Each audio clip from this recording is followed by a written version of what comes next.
Today's conversation is brought to you by MinistryWorks, a leading provider of payroll and tax services for Christian ministries. Working in ministry is demanding, but payroll shouldn't be. MinistryWorks wants to make payroll simple for volunteer bookkeepers and full finance teams alike.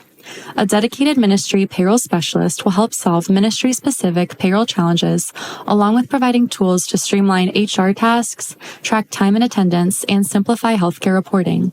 Click MinistryWorks in the show notes to learn how you can save for 2025. Today's conversation is the podcast of the National Association of Evangelicals. I'm your host, Walter Kim, NAE President. In these conversations, we seek to help evangelicals foster thriving communities and navigate complexity with biblical clarity. Andy Crouch is a partner for Theology and Culture at Praxis. He's an author and provides thought leadership in the areas of faith, culture, and the image of God in the domains of technology, power, leadership, and the arts. This was a hopeful and clear-sighted conversation about AI and how we interact with it.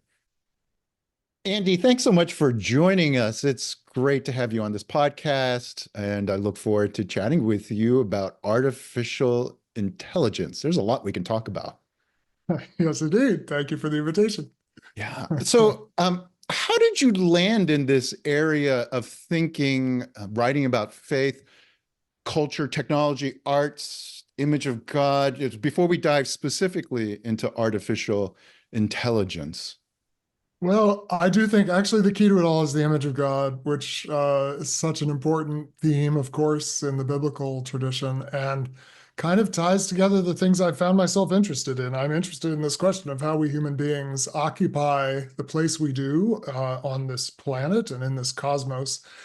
And that has sort of emerged through thinking a lot about culture, but then technology is a big part of culture, and I think is in some ways the cutting edge or the sharp edge of the image-bearing task that human beings are carrying out, for better and for worse, because the image of God is always connected to both the true image that resides in every person and the false image that is also kind of constructed by every person and by every human society, false kind of replacements for the divine image. And technology is part of that too. So yeah, so my interest in most of the things I write about and spend time on kind of ultimately comes back to, are we bearing the image in the way that we were meant to and that would be good for us and for the whole creation?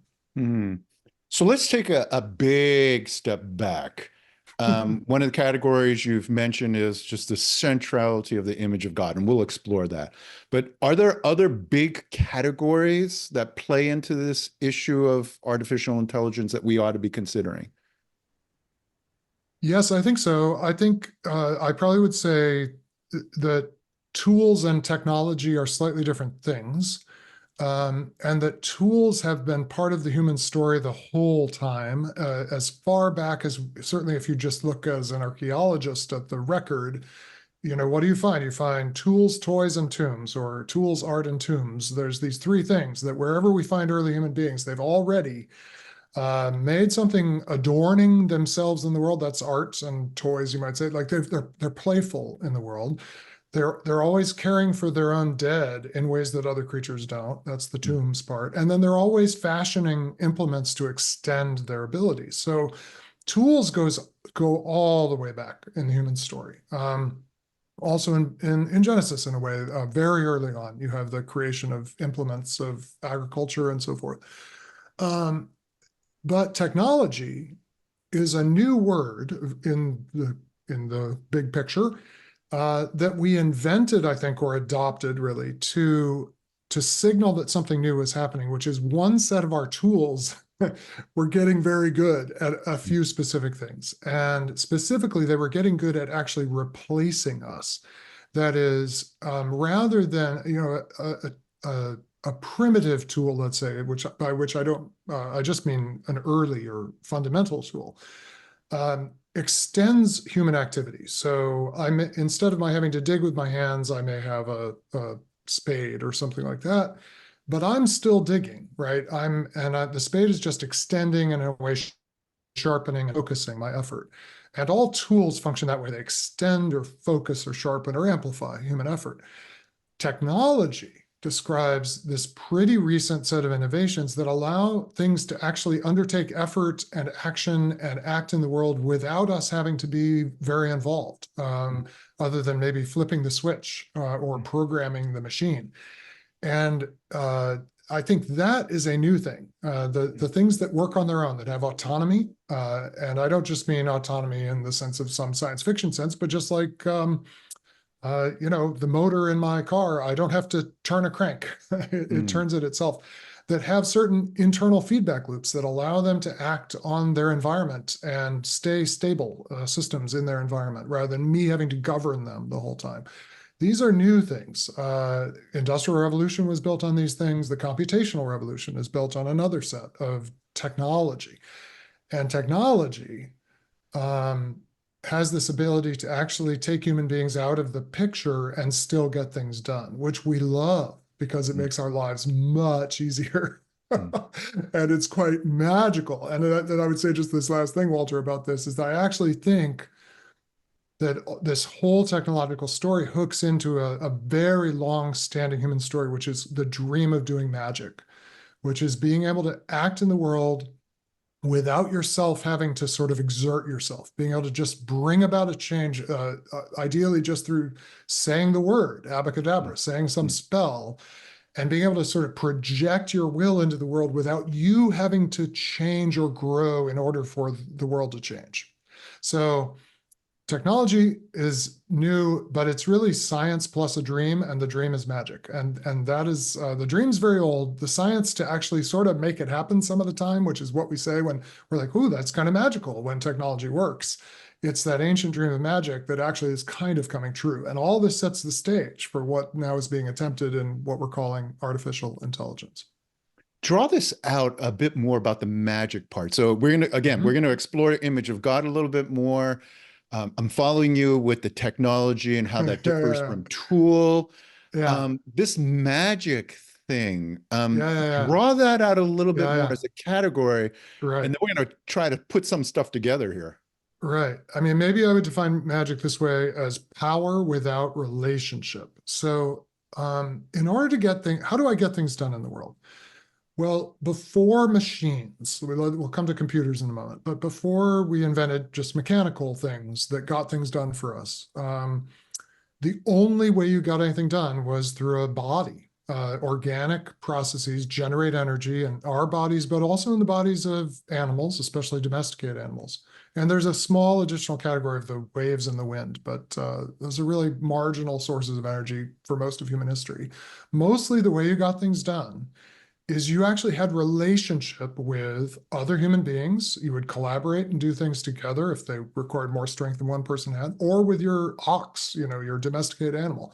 And this is a relational way of being in the world. And through those relationships in which you took care of the needs of others, in which you had to attend to your own physical needs, your own nutrition and so forth, you then were able to do something in the world. But it was a relational context that everything got done in. When we invent machines, we now have entities in the world that we can put to work, and we don't have a relationship with them.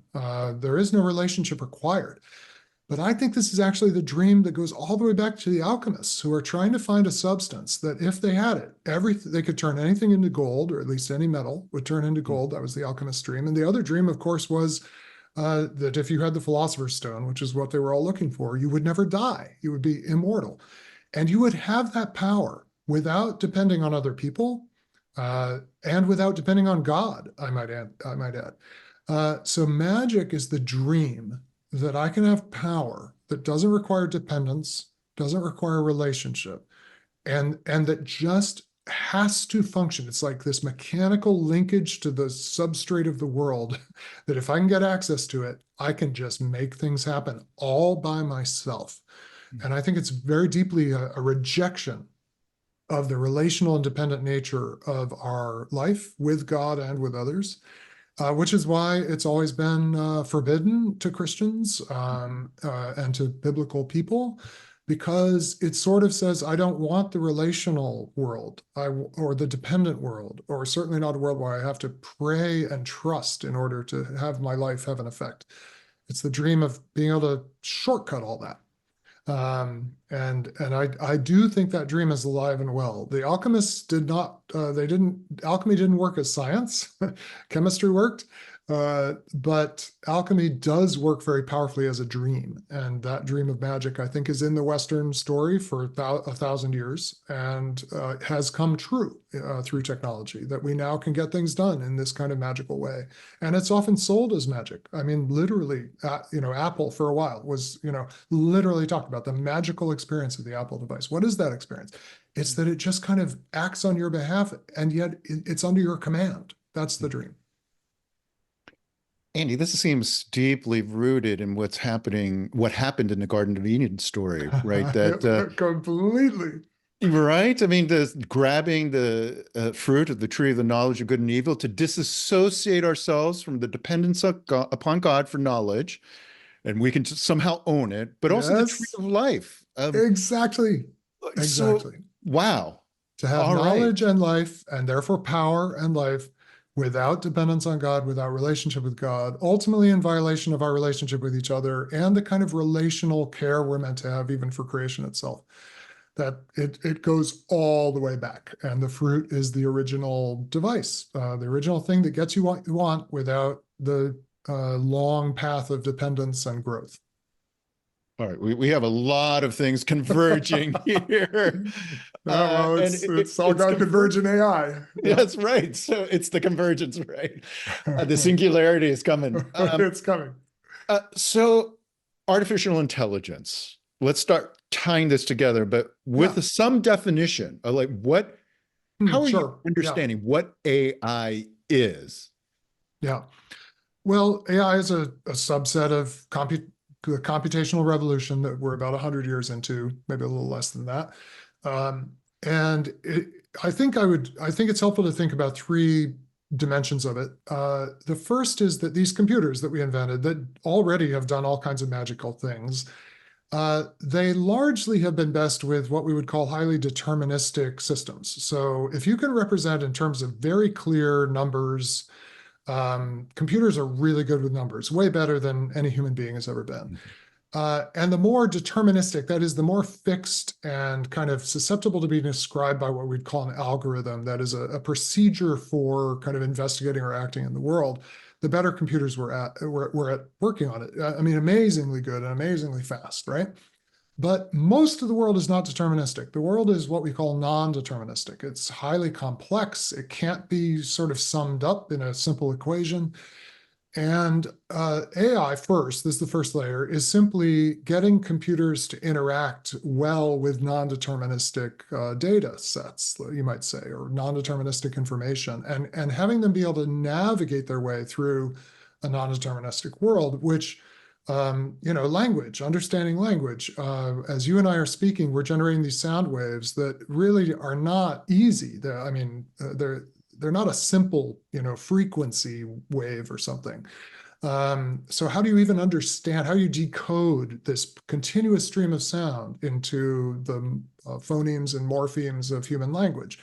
Well, AI has unlocked some tools to do that. So the ability to interact with most of the world, which is the non-deterministic world, that would be one layer. And a lot of that often goes under the name machine learning or data science. The second thing is to actually borrow from human patterns of how we do this. So it's more and more getting computers to actually use strategies that we see human beings using and other animals using. So this is, for example, we have these neural connections in our brains that are very simple at one level, but there's so many neurons and so many connections that they're able to develop a kind of map of experience. And so what if we actually build that kind of thing for computers? We build a neural net for computers. And so that's imitating how do human beings do the non-deterministic stuff? Well, let's look at how they do that, and let's find a way to do that in silicon rather than in organic bodies. And then the third part of artificial intelligence, which can be built on the first two or can be kind of separate, is to simulate the way human beings do what we do. So it used to be when I was learning kind of early computer science that I had to like adapt myself and basically talk to computers the way they like to be talked to, which is in these computer programming languages that are highly structured. They're not very much like regular language, especially the early languages. But now, of course, you can talk to it, you can type to it, and the computer kind of meets you like a human in language, but also in visual things, and soon enough in robotics and bodies. So work with non-deterministic systems, borrow human or organic strategies for intelligence that we didn't have in silicon before, and then imitate the way we do the things we do. And that's what the chatbot does, right? Any of the three, but especially when you have all of the three, you're like, ooh, that's AI. That's the dream we're chasing. And fairly effectively, by the way. There have been real breakthroughs that we're all kind of seeing now the fruits of, but you know, breakthroughs on the 2 to 3 decade level, but then breakthroughs on the last 5 years level, and then there are probably breakthroughs happening on the last 5 months level that we haven't seen the applications of yet. Yeah, it almost seems a bit futile to talk about, you know, what's happening now, because in just the recording of this and the publishing of it, and then just 1 month after that, you know, everything could change. So I'm not going to get locked into, you know, the minutia of the path of development right now in terms of the specific issues. But I would like for you to comment a bit on what you think broadly are the potentials and possibilities of AI, and then we'll get to maybe some potential pitfalls. Yeah. Well, one way that a lot of people are thinking about is, you know, how big of a revolution is this, and what would this mean? And so there's, I'd suggest 3 possible levels. One is the internet level revolution, where these tools become widely available, or, you know, maybe available only to certain very large actors, but still with wide effect, like a government being able to recognize every face that ever goes through a subway instantly. And, you know, and that's like within reach of a government. Probably you and I won't be able to do that. So widespread adoption of these techniques is, I think it's pretty much clear this is going to be as consequential as the internet was for human societies and for the way we organize our lives, our commerce, our civil functions, government, and also very interesting to ask what might that mean for church and religious expressions. Then there's the electricity theory, which is this is as big as electricity, which is much bigger than the internet, by the way. You know, I mean, the internet has affected our lives, but electricity has really reshaped like where human beings live, how we live, what our options are. And I suppose that might correspond to one of the things that certainly people are chasing in the field, which is what's called artificial general intelligence, AGI, which is a computer system that can do anything a human being does with the same level of facility that we do all the things we do, talking with another person, interpreting a landscape and seeing what's the significant features are, you know, processing lots of very complex data and kind of having a gut feeling about what matters most. And then, of course, being able to act creatively. That would be the dream. And if these systems develop to the point that they really can do all the things we do, that will be extremely consequential. I mean, that's a bigger deal than machines and computers. That's an electricity level revolution. The third possibility, and I think, I don't know, it's almost too big to be wise to make predictions about, but is that this is like not the internet, not just like electricity, but more like agriculture, which is probably the most significant fundamental development in human history that changed human society. Whereas human beings before agriculture, from the best evidence we have, and some human beings still live this way, were nomadic hunter-gatherers, essentially. And with the invention of agriculture, all kind of things follow in the train of that. Cities, civilization, as we know it, is kind of dependent on the settled life that you're able to have if you can grow crops on land the way we do in agriculture. And if AI were to reach something like what we call artificial superintelligence, that is, it not only does what we do well in the way we do it, perhaps alongside us in a sense, but actually begins to kind of take the story of intelligence in the cosmos one more level and is able to interact with the whole kind of givenness of the world in ways you and I can't foresee because we're not smart enough even to envision what you would do if you really like knew what was going on in some very comprehensive way. That would be as big a change and lead to as much, also cultural disruption and cultural extinction as the agricultural revolution did, because obviously it's a small number of people now who still live as hunter-gatherers and in very marginal corners of the world. And most people have been subsumed under this new cultural system we built on top of agriculture. And if AI could truly transcend us, first of all, it's very hard to say. It would be like asking I suppose sometimes we call them bushmen, people who live in the bush and, who had never seen a city. And you said, well, imagine if you could grow your food in one place. And they'd be able to imagine a few results, but they would not be able to imagine emperors or standing armies or, money. Just all these things that are downstream, and probably that world is as unknowable to us as that world of cities would be to the person in the bush. That's extremely helpful. Just describing it, the internet level, electricity level, or agricultural level of technological advancement. And as is so often the case, our theological reflection is often just reactive to things that have happened to us. And of course, there are levels of detail that you're already acknowledging. We can't anticipate all the consequences of that. But there are certain things that as Christians we hold on to that help us at least ask better questions of what is unfolding around us. You raise up the image of God as one of them. And so what does the image of God have to say to these possibilities? Internet, electricity, agriculture. Well, what is it that we should be asking of ourselves, even if we don't know what the answer is? Yeah, I think two things come to mind that I would say we need urgent theological reflection and pastoral teaching on. Like we need to be sort of teaching this. So first about ourselves. So I would say it's about ourselves and about other intelligences. I'll just signal the other one that I think we need better theology for in a way.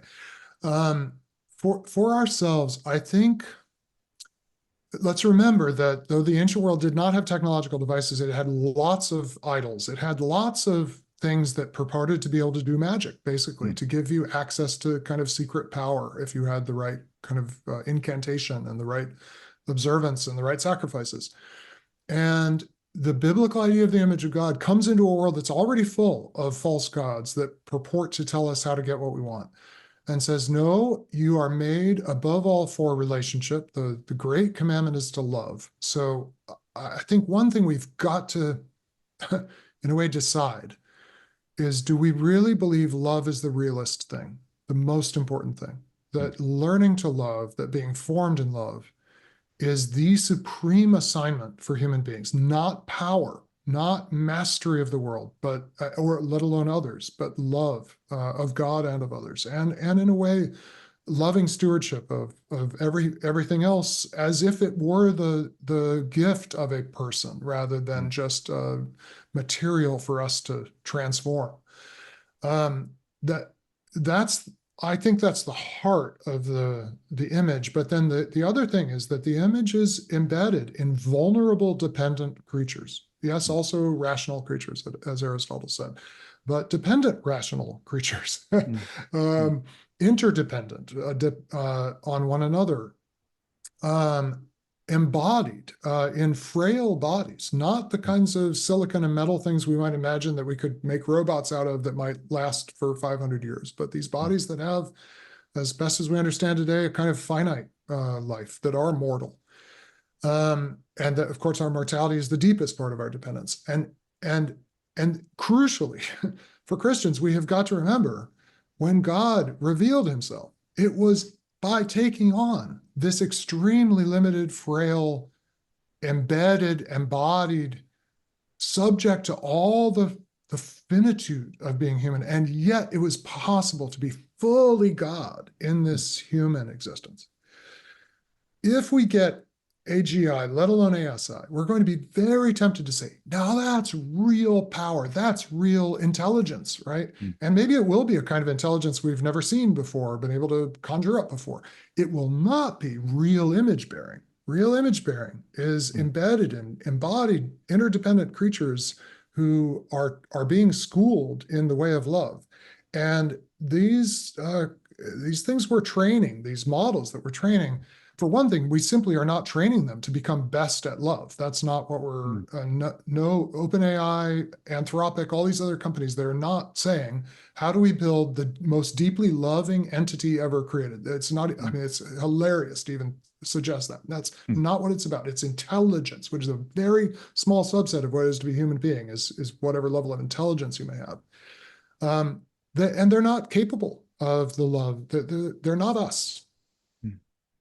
So to get the image of God straight, and more briefly, I would say, we do also need a better, probably, theology of other intelligences, which we have sort of lingering around the edges of Christian theology and Christian tradition, is our awareness that there are intelligences at work in the world that don't have bodies, that are not created with the image of God, and are not created with the kind of probably interdependence and deep relationality that human beings are given, that make us the crown of creation. But there are these other created entities, some of which we call angels and some of which we call demons, that seem at times to know things about the world that we don't know, that seem to operate in disembodied ways and with a kind of at least will and purpose.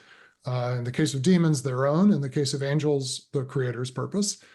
And they're out there. And, you know, the Bible doesn't say that much about them, but it does make clear they exist. I actually think this is going to be very helpful if we can do some reflection on, suppose we create some more intelligences in the world that also will be disembodied, that will not dwell in the world the way human beings dwell.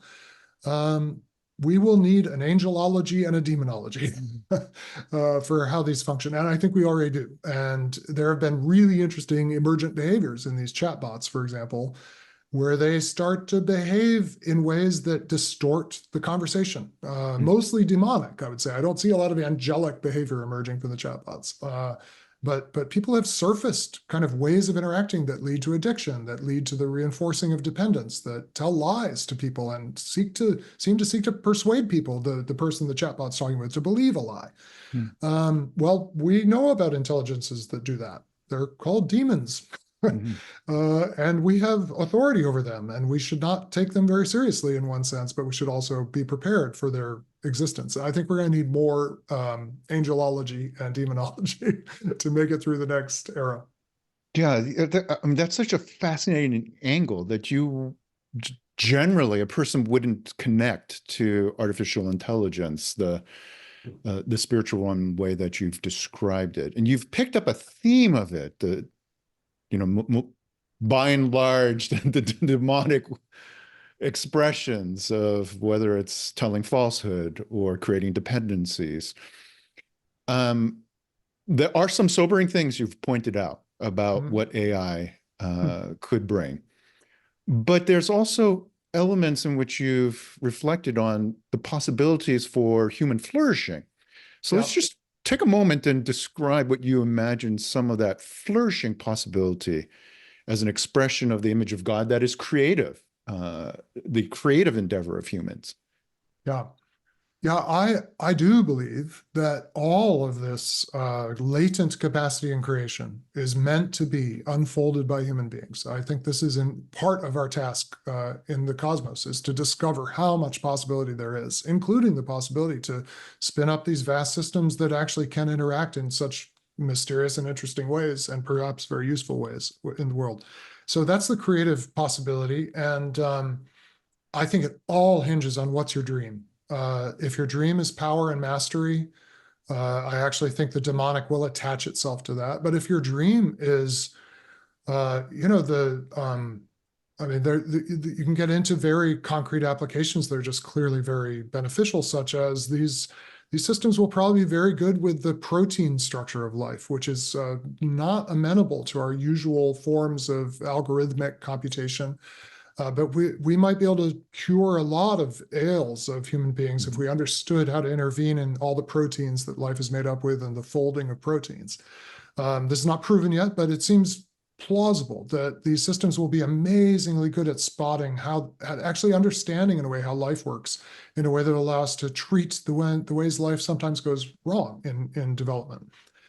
But I would actually say, though, Walter, that my hope here is it is partly like those new technological applications that bring good of various kinds. I mean, substances that capture energy more efficiently, capturing like new batteries that we can't even imagine. I mean, power, actual physical power is an input to human flourishing for sure. And our current ways of getting it are very crude and do a lot of damage to creation along the way. But there might be real step changes ahead in how we make and store and access power. And AI could help us get there and do the computational heavy lifting of that. But my deeper hope actually is that the applications would not just be creative, but at Praxis we've been talking about redemptive AI. And redemptive for us means about repairing damage that's been done in a human system through creative application, and often through some level of sacrifice as well. And I actually would say the first 100 years of technology have not been great for the human race, in my opinion. Now, it's unlocked a lot of economic wealth. It's unlocked a certain extension of human wellness, lifespan, and so forth, though that's topped out not as well as we thought. And in the West, the most technological societies are the ones that are seeing lifespan actually shorten because of diseases that are exacerbated by technology. And one thing I would say is that our current computers and our current computer systems are very bad at recognizing that human beings have bodies and need to move in their bodies through the world. You and I are sitting in front of computer screens right now. We are sitting. In the ancient world, if we wanted to have a really good conversation, we'd go for a walk. But our computer can't go for a walk with us right now. But what if AI could accompany you through the world, and most jobs could be done in an active physical mode rather than a very sedentary mode? That would be a massive transformation for human health.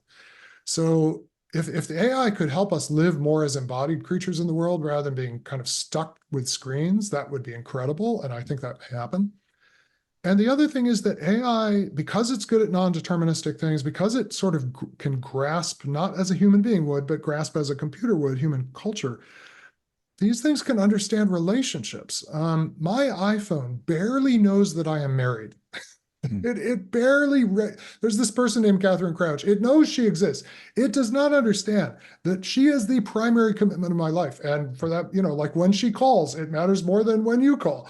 It barely knows any of that. But AI could actually pay attention to the relational dimension of life and honor the relational dimension of life in a way that current computers just can't access that layer. And if we could build the next generation of technology to repair the damage, I'm thinking of the sedentary nature, the dephysicalized nature, and the derelationalized nature of life under modern technology. If postmodern technology, AI technology, could repair that, that would be redemptive. So we have been working with our community to come up with a few areas where we want to see Christians building, and those two, bodies and relationships, are two of 6 areas where we see a lot of damage having been done in the first wave of technology that could actually be beautifully reconfigured by redemptive applications of AI. You've already begun to introduce this notion of not only theological themes, love, image of God, our relationship to power, redemption in terms of repair, but you've also begun to introduce elements that deeply tie to just the embodied ways that we live, the practice of life, walking around instead of the sedentary life. You do some of this with the TechWise family, where you describe technology in families more than just creating internet filters or limiting screen time, but there's ways in which you could build character, wisdom, courage, in an age of instant gratification. In other words, it's not just ideas that form us. We're not just brains on sticks or brains now with algorithms that are in a pocket with our phone. Right. But we're deeply embodied, and that embodied relational way of navigating life means that there are certain practices Right. that cultivate this. You mentioned walking around. So how would you pull this together? Just the theological reflection, image of God, power, angelology, with this kind of embodied ways of navigating life, the praxis of life. Yeah. Are there 2 or 3 distillations that will help us in a world where this is just blowing our mind? We can't Yeah, get it yeah. all the way around us. Like, what are just a couple of ways that we can see how this is an integrated issue? And you've given us maybe Goodness. one Yeah, imagination of technology that helps us walk around. But right, think about church. Like, is there a way that some of this comes together? Yeah. Yeah. Two things come to mind maybe. The way I would tie it together, this is going to be extremely non-original, except that I don't know we've always connected this to our current moment. Jesus is asked, what is human flourishing? Except he's asked it in a Jewish way. That's a Greek way of putting it. But the question he's asked is, what's the greatest commandment? Which is just the Jewish way of saying, what is the ultimate flourishing and goal of people? And he answers it the way every Jewish rabbi would. It's like the one non-original thing Jesus said. Every rabbi would say this. The thing every faithful, observant Jew to this day says when they wake up in the morning, Hear, O Israel, the Lord your God is one, is the Lord alone. You shall love the Lord your God with all your heart, soul, mind, and strength. That's at least how Jesus renders it in the Gospels: heart, soul, mind, and strength. And I think we need to ask of every introduction of technology into our lives, especially in our homes, and I would say in our schools and in our churches, which are the 3 primary formative environments for human beings. How is this helping me love with more heart, with more soul, with more mind and more strength? Because that all of your heart, all of your mind, that implies there's a kind of development that you are invited to and in a way commanded to, if you want to take God's purposes seriously, that you're going to need to develop your mind to love with all your mind. You're going to need to develop your strength to love with all your strength. How is this tech helping me develop allness of heart? I actually think when we reflect on it, a lot of the technology, I can use it in ways that actually cause my heart and my soul and my mind and my strength to dwindle. That is, when I let it replace me, substitute for me, or when I just let it entertain me, I don't grow in my emotional resonance, in my capacity to connect with God in the depth of self that is soul, in my mental acuity. But there's other times when I'm using like the same screen. And I mean, I hope it's happening as you and I talk, as we have a conversation in this kind of medium, like my mind is being engaged. I'm being, because I know you're thinking with me, you're helping me think.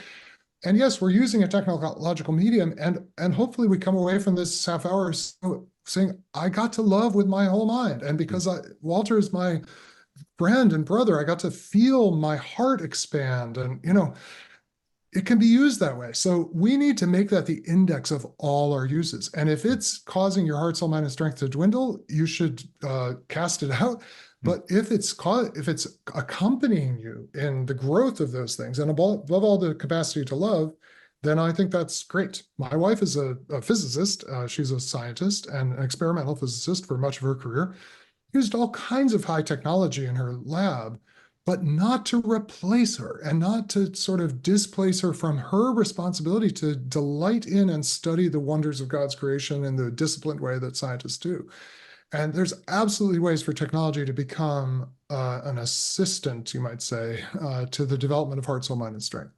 So we really need to ask it to do that all the time. I mean, you really should not turn on the TV unless you really believe this is going to help me grow in heart. And the truth is, we all know why we turn on the TV. It's to be relieved of the burden of being human, be relieved of the burdens of the day. But that's not the path toward growth. So it's a hard way, strenuous way of using it. I'll just briefly say, I also think the Jewish pattern that is also our gift to receive as Christians of Sabbath is really helpful, which is having a rhythm of use and non-use. I have really tried to keep my life structured such that I don't become perpetually dependent on these systems. Now, I will say the refrigerator stays on all week. um, and I don't turn the master breaker in our basement to get rid of electricity on the Sabbath, though, of course, Jewish families effectively do that, that observe the Sabbath, and you could. But to have as a sort of principle that I don't let this permeate my days. I take it up and I put it down. And when I put it down, one day a week, I'm back in the presence of other people, my family, my religious community, in the presence of God, in the presence of creation. And I'm reminding myself that Jesus, who is my model for how to be human, had none of this and did not lack for anything in his love for the Father and his ability to love and make a difference in the world, which is what we all would most want for our lives. And it's like this weekly memory, oh, right, I don't need any magic. I think a practice of Sabbath is going to mark people who make it through this new technological era with their image-bearing capacities intact. Andy, as we draw things to a close, in light of what will be a vast amount of change, again, no matter whether it's at the internet, electricity, or agricultural level, change is coming. We can't even anticipate all of this. And that is both invigorating, but it's also daunting. So in light of what could be quite daunting, in light of the fact that we are prone to malformation, not only to be malformed, but to malform others in our use of technology. So it's daunting. Malformative possibilities exist. Our theological imagination can't always catch up to this. In light of all of that, what still gives you confidence and hope? And what would you leave with us as a source of hope in the ways that as followers of Jesus, we could navigate the issues? Well, I mean, we have to just constantly return to the story of Jesus and not just, I mean, to worship of our Lord Jesus and to remember that he also lived in a time of tremendous technological achievement. The Roman Empire was incredible at this stuff for its time, but he didn't need it. And he was able to live out the most consequential life in history, free of it. And so just steeping ourselves in the stories of his life in his way, just being continually re-surprised by him is the most important thing.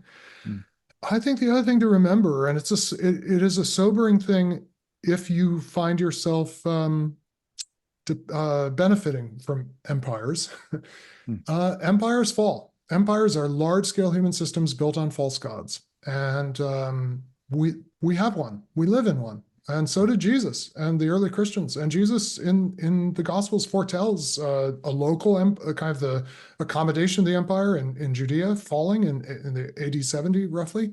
But he also, like the followers of Jesus, had no illusions, thanks to Revelation, among other things, that Rome was going to be eternal. It was Babylon. It was another Babylon. And when Babylon falls, there's a celebration in Revelation. I mean, the merchants are sad. The people who benefit forever are like, oh, all our commerce is gone. But the redeemed of the earth, the ones who have suffered under the empire, say the hour of the Lamb has come. The might of the Lamb has been revealed. So I think we need to soberly recognize we live in an empire. It's built on false gods. It's building bigger, better false gods, and they fail, and it will fail.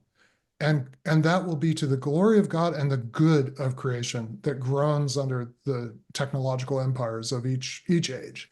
So immerse yourself in the life of Jesus, immerse your community in that life, renew yourself at the source of that life, and then understand, like, even if it prospers for a while, this is a one more empire that tried to build a false god that will be overtaken by the judgment, but also the revelation of the true God. And that's incredibly good news for God's people and always has been.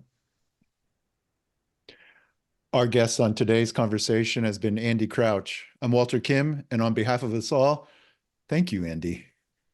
Thank you so much.